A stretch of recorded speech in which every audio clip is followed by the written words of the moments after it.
receive federal attention again after a brief hiatus.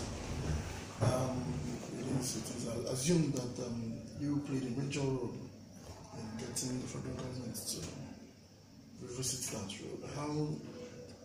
How did you make it possible? Well, first and foremost, I'm from Arochukwu, which is almost like the last or the bus stop of that road.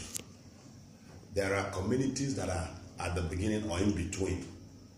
They can afford to do anything, but I come from what we could call the bus stop. So it behoves on me to do everything humanly possible and politically possible to ensure that this road is done. And before now, I've done everything I thought I could, except putting my blood on that road. It might interest you to know that I was in the House of Representatives, and when I was in the House, for 3 years consecutively, that road was captured in the Appropriation Act. The design was done. In short, the company that did the design was a company owned by the former deputy governor, late of ABIA, engineer Isu. Then, when that was on, I got Happel Construction Company to do some job from the inside Arochukwu, but unfortunately, that project was terminated midway. And after that, I followed up the then minister. We brought Julius Berger on this road. They were in Arochukwu for 3 good months. They graded the road to Ohafia, brought in, did some soil tests. We had a gully erosion somewhere where they put their signboard. Even this road leading to my house was done by Julius Berger. They did the grading. Unfortunately, because of the relationship between our then governor and the president of Basso, George Okala Basanjo, that contract was not realized, because they were doing that then for us to, after that, to perfect the documentation. But unfortunately, that was not done. So because of that anger, the president moved all the equipment from here to do the Okigwe through Afibo Road. Then Ayin was the Senate president. So we are on that until I left the House of Reps. But that I did not stop at that. After 2011, I wanted to go to the Senate. It wasn't possible. The then governor brought me in as the Director of Contact and Mobilization of PDP then. And due to that relationship, I made him understand, and he knew the dilapidated nature of this road. And because of our relationship, we visited the ministry several times, like the Federal Ministry of Works then. I met the minister. Yes, Onele Meme. So later the road was awarded, but to a company, for me, I believe that was not really competent to handle that project. But I found out it was awarded more on political grounds instead of on technical basis. So 2013, the road, nothing was on. But luckily, God brought me into the Senate. And I believe that one of the basic reasons God brought me in, amongst others, was this road. And from the first day, I started fighting. I moved the first motion on the floor of the House early in after our inauguration to rehabilitate and reconstruct this road. The Senate set up a committee led them by Baragwade. We came here, they saw the dilapidated nature of it. Sure, we saw it at the time, it was terrible. So they sympathized with me, we agreed to do it.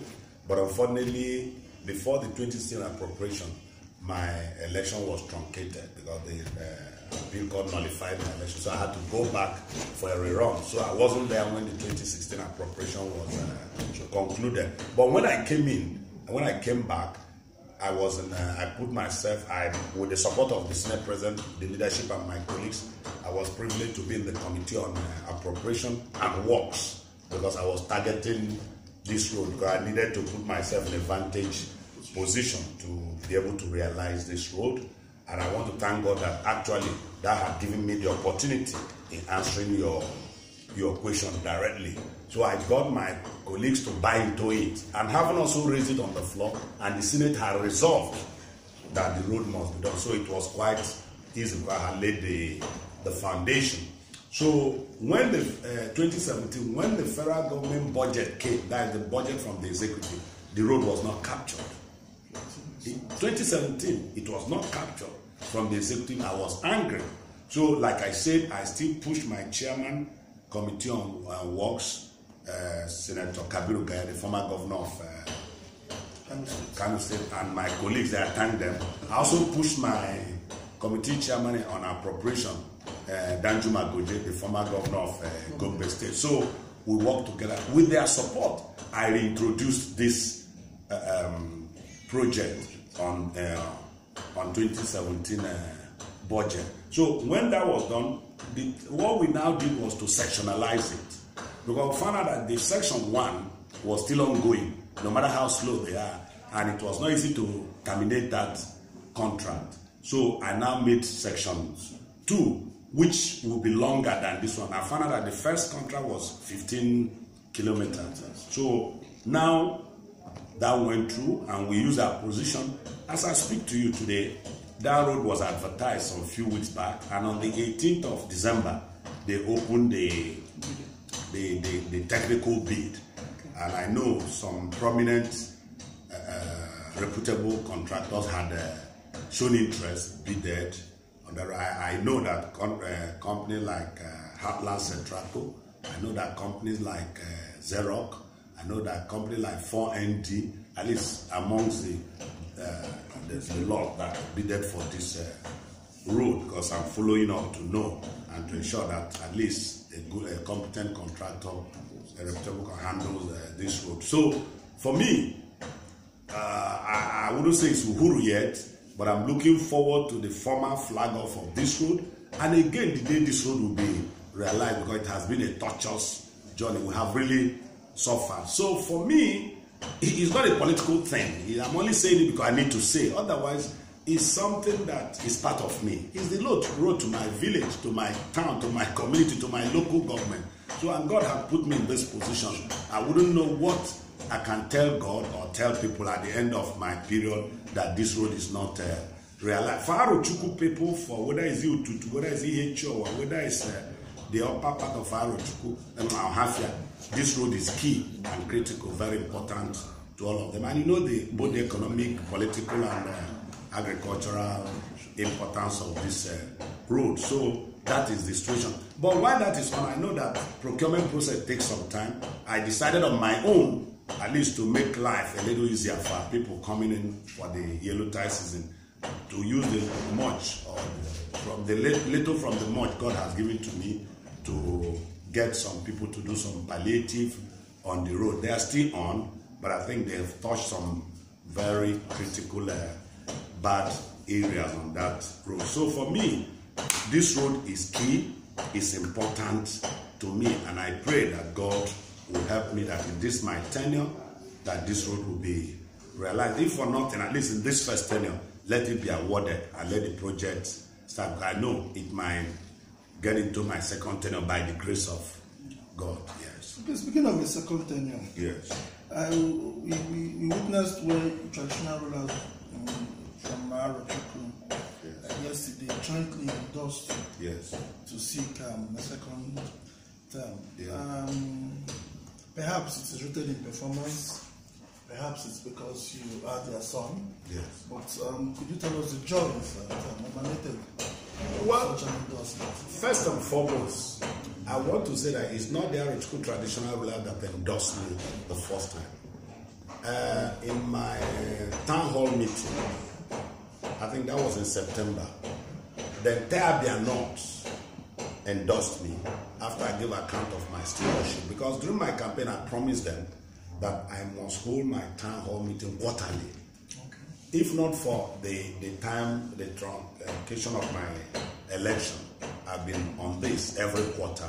In East I did, September, August I did, like I've done. So that September town hall meeting, the entire ABIA North, which is all the stakeholders, chairmen of local government, both council and party leaders, women leaders, youth, they came out in one voice, unequivocally, and adopted me.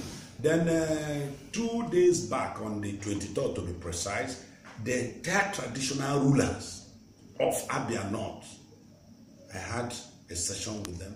They came out, and endorsed me. I said that day it was a fulfillment. Even while kneeling, there were tears of joy, because not just because they endorsed me, the encomiums, their statement, and these are people you won't say you can buy. In this area we have traditional rulers that they are just not because these are wealthy men known, who had made their mark in life, and people like Ezo Kando, Professor Wankwo, Udure, so many of them I can't mention. I was really fulfilled. But they say he who much is given, much is expected. For me, it means more work. Then again, to crown it, they're my own aces at that stakeholders meeting also did the same and prayed for me. So what I'm saying is that they say charity begins at home. Yes, it happened everywhere, but that of yesterday was like icing on the cake, and I feel fulfilled because this is coming from me and from my place. And if I've had any challenge, just like Jesus Christ, has always been from my place, because the arrows, for a man to appreciate you, you must have burnt yourself to tell you the truth. Because everybody's hardworking, everybody feels he or she can do it. Everybody feels, what are you doing? What can you do that they cannot do? So it's a scarce commodity to be appreciated by my people. So my people, particularly the Arab, but for them to come out in this number, especially the traditional, the custodians of culture and tradition, to say, look, we have endorsed you, we have seen what you're doing, and not only endorsing me, you were there. They brought me out and prayed for me. I mean, for me, that was it, and it encourages me. I'm encouraged, I'm humbled anyway, to do more, and that will charge me and spur me to do more. All right, on this note, thank you very much, sir. Thank you. In rounding up, sir, what message do you have for the youth from your, not just from Arochukwu, the Abia State youth in general? Well, that's a good question. If you saw the guy who came, I'm already planning programs for the youth. Well, I've been doing so much for the youth. I realized that we need to carry the youth along, not only in politics. You can see the level of unemployment. You can also see the level of underemployment. Every day in my office, I write recommendation letters. In short, I have an office and a desk dedicated to writing recommendation letters for people to get jobs. Mine is just to sign. So I've been doing that because I realize the importance of youth in the society, and that will help us to reduce some of the vices, the negative vices, robbery, kidnapping, stealing, and that's what I carry them along. 23rd last year, my empowerment was mainly for youth. Because when we finish, I will go around and take some pictures too. You see some empowerment items too, which in the next few days I will do that. I'm not only doing that. Last year February, I brought in Smedan to do a skill.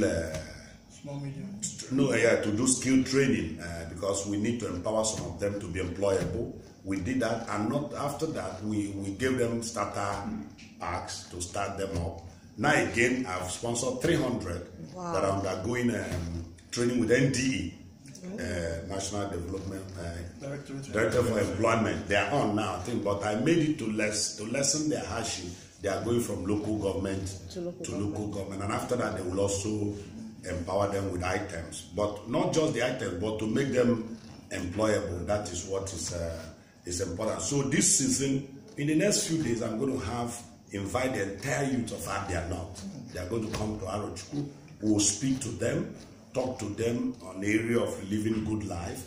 Then after that, I will also empower them and encourage them that, look, we were youth of yesterday. We are here today.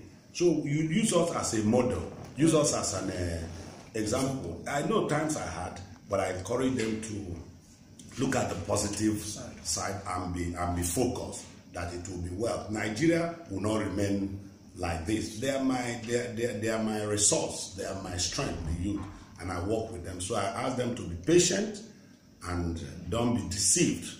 The greener pastures are here. For anybody to deceive you, to say go out, both, because when I talk about you, I talk both the male and the female. So they are all with me. I ask them, let's do it here. And luckily you have a senator who will listen to you, who will relate with you.